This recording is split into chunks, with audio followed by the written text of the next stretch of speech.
Bonjour, eh bien je vous retrouve pour une vidéo tuto entre guillemets parce que c'est sans prétention, il s'agit de parler de FreeCAD.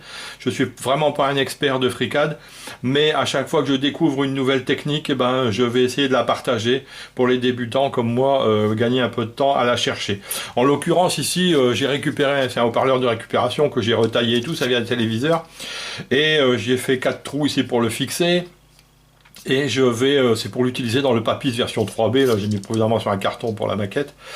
Et je me proposais donc de faire une grille ici pour un peu cacher, bon, la version finale, le prototype, il y aura une grille ici pour cacher le haut-parleur et le protéger. Donc c'est ce que je me propose de partager, c'est comment fabriquer cette grille.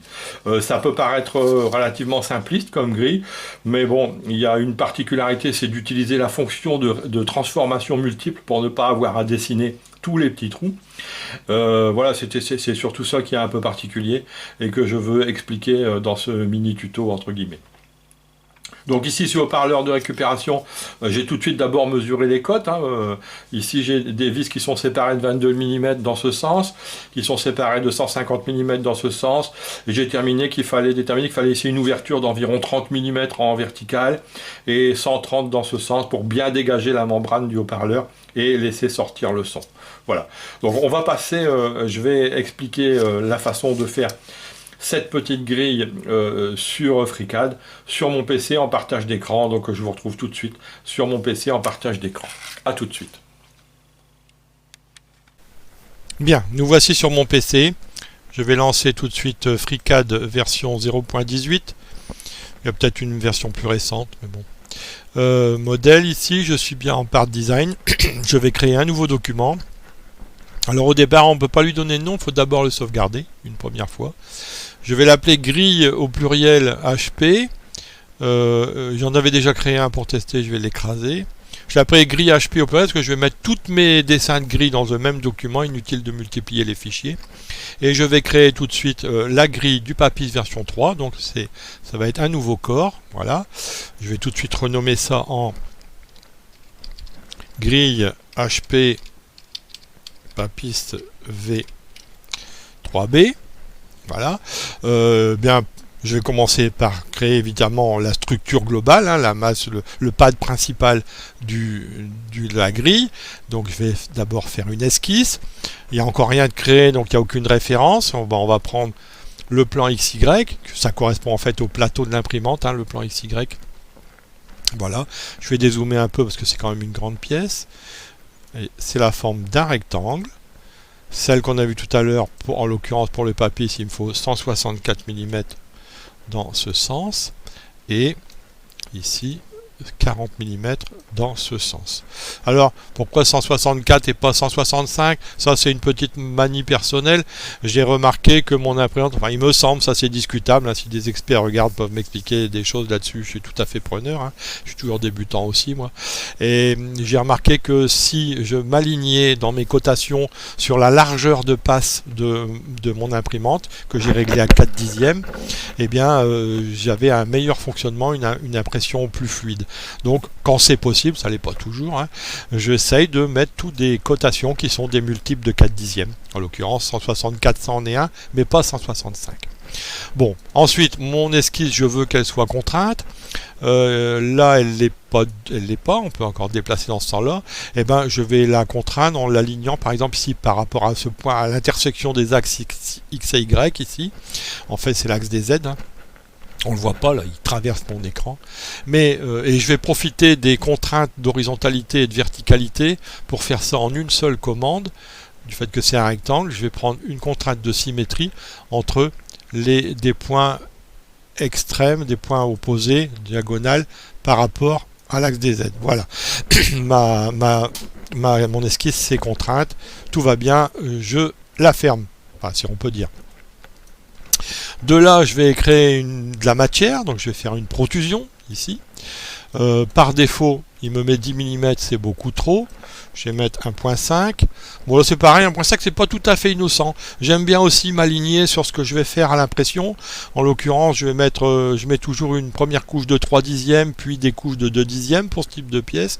Donc du fait, je fais souvent une protrusion initiale qui est un nombre impair de dixièmes de millimètre. En l'occurrence ici, une passe de 3 dixièmes, puis 6 couches de 2 dixièmes, ça fait 15 dixièmes, ça fait 1,5 mm. Voilà. Encore une de mes petites manies, il faut faire avec. Voilà, enfin ma plaque elle est prête. On a vu sur le modèle que j'ai montré tout à l'heure qu'il y avait des arrondis ici, qu'il y avait un chanfrein tout autour. Alors ça c'est ce que j'appelle les fonctions de décoration. De mon point de vue, il vaut mieux les faire tout à la fin, parce que les faire au début, ça risque d'impacter les fonctions qui viennent après. Je rappelle que ça qu'est-ce que je raconte, FreeCAD va dérouler en fait des fonctions chronologiquement ici, et toutes sont imbriquées. Plus on avance, plus les fonctions dépendent de celles qui sont avant. Et donc si on met les décos en premier, j'ai déjà eu beaucoup de problèmes. J'en ai beaucoup moins en mettant toutes les décos à la fin. Donc c'est ce que je vais faire encore une fois, on les oublie pour l'instant. Je vais renommer le pad ici tout de suite en pad principal. Bon, on se doute, celui-là c'est le premier, c'est le principal, mais j'aime bien renommer toutes mes fonctions. Et je vais maintenant, plutôt que la déco, m'occuper des vis. Donc ici je vais sélectionner cette face pour venir faire des perçages pour mettre mes vis. Je vais créer une esquisse sur cette face, voilà, sur laquelle je vais faire 4 perçages, donc j'ai dessiné 4 petits cercles. Alors, je vais utiliser vraiment la fonction de perçage, pas de cavité. Donc en fait le diamètre des cercles n'a strictement aucune importance du fait que j'ai utilisé la fonction de perçage, mais je vais quand même les fixer juste pour avoir à la fin une esquisse bien contrainte. Je vais les mettre à 8 mm et puis je vais les rendre toutes égales à cette première, voilà. Voilà. Alors ensuite, il faut que je positionne ces trous précisément par rapport à la pièce. Donc il y a un outil qui est absolument génial ici, qui est créer une arête liée à une géométrie externe. Donc là par exemple j'ai fait une arête par rapport à ma plaque globale, à mon pad principal. Ça c'est absolument génial, c'est souvent indispensable comme fonction, mais c'est à utiliser avec précaution, parce qu'en l'occurrence si mettons j'utilisais ce point ici que je viens d'imaginaire que je viens de créer pour placer mes perçages ici, et qu'après, ou plutôt juste après je fais un arrondi, et ce point va disparaître et toutes mes références vont être cassées. Donc c'est à utiliser avec précaution. Et quand je peux l'éviter, comme là j'ai commencé à faire le pad principal, je l'ai axé, centré, comme référence j'ai pris l'axe des Z ici, et là je vais faire pareil, tant que je peux, je vais faire pareil pour pas être dépendant des esquisses entre elles. Donc ici je vais supprimer l'arête que je viens de créer, voilà, et je vais plutôt rendre ici mes perçages symétriques par rapport aux axes. Je vais réutiliser l'outil de symétrie. Là je peux pas faire en diagonale, je pourrais, mais ça ne m'avancerait pas à grand chose, parce que je ne profite pas des contraintes de verticalité et d'horizontalité d'un rectangle. Voilà, je vais faire pareil avec les deux du dessous. Voilà. Et maintenant faire pareil ici entre celui-là par rapport à l'axe des X. Voilà, automatiquement, mais voilà, mes perçages sont bien placés symétriquement par rapport à l'axe des Z. Mais ils ont toujours deux possibilités, 2 degrés de liberté, parce que j'ai pas fixé les entr'axes de mes perçages, qui sont, je ne sais plus si je l'ai dit dans la présentation, de 150 mm dans ce sens et de 22 mm verticalement. Voilà, mon esquisse est contrainte, j'en ai terminé, je vais pouvoir procéder au perçage, donc pas ici, pas une cavité, mais vraiment des perçages. Je vais utiliser des vis M3 à tête fraisée. Donc perçage ici, 6 mm c'est trop, 3 ça risque d'être un petit peu juste, ça va accrocher, je vais mettre 3.2. En plus 3.2, ça tombe bien, c'est un multiple de 4 dixièmes. Profondeur ici, je vais mettre à travers tout. Et comme je veux des têtes fraisées ici, je vais dire ici countersink, c'est pour avoir une tête fraisée. Une tête fraisée de vis de M3, je vous le dis, ça fait 5.8, vous pouvez me croire sur parole. L'angle de fraisage à 90 degrés, c'est très bien. Le point de perçage, on s'en fiche du fait qu'on débouche. On va vérifier quand même vite fait ici qu'il reste un peu de matière, que le fraisage n'est pas venu agrandir mon trou de 3,2. Non, c'est pas le cas, il reste bien de la matière. Donc voilà, j'en ai terminé. J'ai fini avec mes perçages. Ok. Et maintenant, je vais pouvoir me consacrer au trou de la grille en eux-mêmes. Et donc j'ai dit je vais faire des trous carrés. Alors le système que j'ai prévu fonctionne aussi avec des trous ronds, mais moi je préfère avec des trous carrés, c'est plus joli. Donc je vais d'abord faire un premier trou. Pareil, je vais reprendre la même référence ici, cette face, et venir faire une esquisse et mettre ici un petit carré qui va déterminer le premier trou. Pour dire que c'est un carré, je vais prendre une contrainte d'égalité ici de deux côtés adjacents. Voilà, donc là j'ai un petit carré, mais bien sûr il me reste à déterminer la taille du carré et sa position par rapport aux axes. Je vais encore me prendre par rapport aux axes, c'est plus prudent. Alors tout ça par contre, et tout ça ça dépend du dégagement que je veux avoir pour mes haut-parleurs. Donc là le calcul peut s'avérer un peu tordu à faire, et c'est pour ça que j'ai créé ici un petit document avec LibreOffice Calc qui facilite ce travail. En l'occurrence ici j'ai dit que je voulais faire des trous de 5 mm, mais c'est pas un multiple de 0,4, alors j'ai fait des trous de 4,8 horizontalement et verticalement, ce sont des carrés. Je vais les espacer de 1,2 mm, pareil c'est un multiple de 0,4, et surtout il faut quand même qu'il y ait un peu de matière pour la solidité. Le nombre de trous, alors ici ça c'est l'ouverture que ça va dégager, pour c'est négatif parce qu'il n'y a pas encore, mettons je mets un trou, ça me dégagerait une ouverture devant les haut-parleurs de 4,8 mm, c'est très insuffisant. J'ai dit que verticalement il me fallait environ 30 mm, donc là je pense qu'avec ces 5 qu'il faut, 28,8 c'est bon, et horizontalement il en faut 22. Je vais essayer avec 20, 116 c'est un peu léger, 22 c'est bien. Donc voilà, il me faut 5 trous verticalement et 22 trous horizontalement, et ça va me dégager une ouverture devant les haut-parleurs de 28,8 sur 130,8. Ensuite ça me donne ici, la feuille de calcul me donne ici la position des côtés extrêmes du premier carré, où est-ce que je dois le placer. C'est-à-dire que verticalement je dois placer à 14,4 mm de l'axe des X, et horizontalement à 65,4 mm de l'axe des Y. Donc c'est ce que je vais faire tout de suite. Je vais reporter toutes ces mesures. D'abord la valeur du côté de mon carré, 4,8. Ok. Ensuite, je vais dégager la cote ici pour qu'on la voit bien. Le côté extrême ici doit être à 14,4 de l'axe des X. 14,4. Et dans l'autre sens, ici, à 65,4 de l'axe des Y. Voilà, mon esquisse est entièrement contrainte. Mon premier carré pour faire mon trou de référence, il est bien placé. Je ferme et je vais en faire de ça, cette fois vraiment une cavité à travers tout. Voilà, donc voilà, mon trou de référence, il est placé. Je vais un peu renommer mes petites choses ici. Le hole ici, c'est le perçage des vis. Et cette pocket ici, en fait, c'est le trou carré. Le trou de référence, j'aurais pu l'appeler aussi. Voilà. Et ça, donc, eh ben, il faut que je multiplie ce trou ici 110 fois. Hein. On l'a vu sur la grille, il y a 110 trous.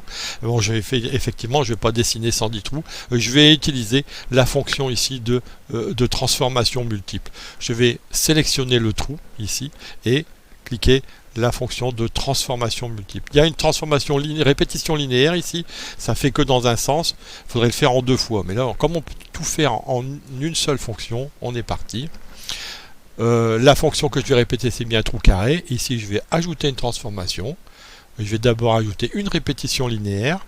Par défaut, il me met 2 répétitions sur 100 mm horizontalement. C'est toujours ce qu'il fait. Mais donc, horizontalement, moi, il ne m'en faut pas 2, il m'en faut 22. Voilà, mais enfin il m'a fait qu'une grande découpe parce que c'est parce qu'elles sont trop rapprochées en fait. Faut que j'aille un peu plus loin, et ma feuille de calcul, et ben justement elle servait à ça. On voit ici que la longueur à saisir en fait est de 126 mm. C'est ça qui c'était calculé par ma petite feuille. C'est quand même bien pratique. Et là normalement, voilà, ça m'a bien placé mes top ici pour qu'on voit bien ce qu'on fait. On a bien symétrique et tout, mes 22 petits trous. Eh bien, il me reste à Ok, il me reste à ajouter ici une transformation pour faire dans l'autre sens. Donc je vais refaire une répétition linéaire suivant une droite.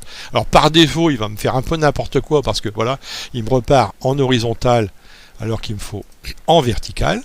Donc, je vais déjà corriger ça. On voit que les temps de réponse commencent à être significatifs, hein. Ça rame un peu. Donc là, il me les a mis totalement, il ne faut pas, forcément, il m'a mis ça sur 100 mm. Et pareil, ma petite feuille de calcul montre qu'il faut faire ça ici sur 24 mm. Donc je vais corriger ici 24 mm. Ça va me replacer ça comme il faut. Voilà, très bien. On voit que les temps de réponse commencent à être significatifs. Alors j'ai essayé de ne pas cocher réactualiser la vue. Ici, ça change absolument rien, ça rame toujours, hein. Et bon, alors ici, donc il m'en a mis que 2. En fait, il m'a mis que les 2 extrêmes. En fait, il m'en faut 5 des occurrences. Donc je vais corriger ici 5.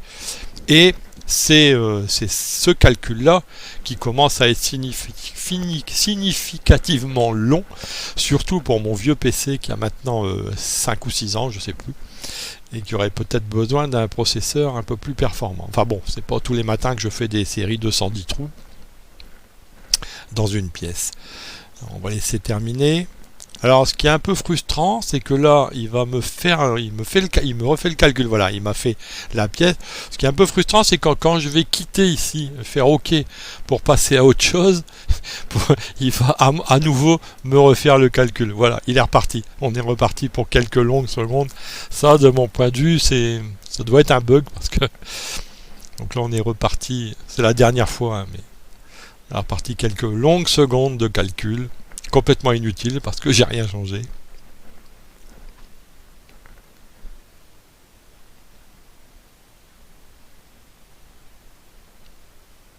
Voilà. Donc, je ne vais pas renommer le multitransform, il n'y en a qu'un. Ma grille, là, quelque part, elle est terminée. Je vais faire une petite sauvegarde, tiens, pour pas perdre mon travail, même s'il y a des sauvegardes automatiques entre deux. Et je peux procéder maintenant, je peux me permettre de faire toutes les décos. Et notamment, je voudrais bien arrondir ici. Ces quatre trous ici, avoir des arrondis. Donc, alors il y a 2 techniques, hein, j'ai toujours un peu de mal avec ça, parce que d'abord je suis assez malhabile à déplacer les objets 3D. Mais la première technique consiste à sélectionner les 4 angles, les 4 arêtes qu'on veut arrondir, en gardant le doigt sur la touche contrôle pour sélectionner les 4. Mais c'est un peu tordu, j'ai un peu de mal. Sinon on en sélectionne une, on rentre ici dans l'outil de congé, ici, sur une arête. Voilà, il m'a fait un congé. Je le voudrais un peu plus grand, je vais faire 4 mm. Voilà. Et je voudrais la même chose sur toutes les autres arêtes en dessous là. Donc je vais les ajouter, pareil, je vais faire ici. Je vais me positionner comme ça. Et là, je vais cliquer sur ajouter une référence et aller sélectionner l'arête que je veux ajouter. Voilà, normalement, il va me faire. Voilà. Ensuite, je vais aller faire la même chose ici. Alors, je suis vraiment très malhabile avec les objets 3D, moi. Je vous le dis. Soyez pas surpris. Ici, ajouter à nouveau une référence. Voilà. Et le dernier, ici. Ajouter une référence. Il y a moins de problèmes de procéder ainsi qu'en faisant avec les... Comment dire, avec top, voilà, en maintenant la touche contrôle, parce que souvent on fait des clics où il faut pas et puis on perd ce qu'on avait commencé. Voilà, on a mes beaux petits arrondis, ils sont ici. Ça suffit. Et je vais faire la même chose pour les angles ici.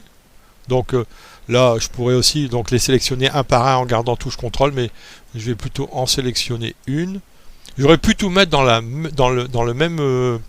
même fonction de congé, hein, mais je préfère en mettre 2 là, faut quand même pas abuser.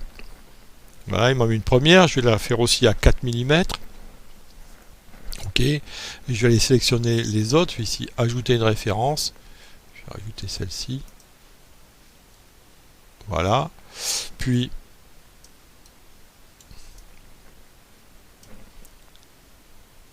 celle-ci. Voilà. Et enfin, la dernière.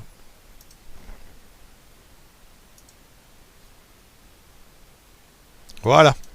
Donc si je reviens ici sur le top, j'ai bien ma grille qui est tout à fait avec tous ces arrondis partout comme je voulais. Ok.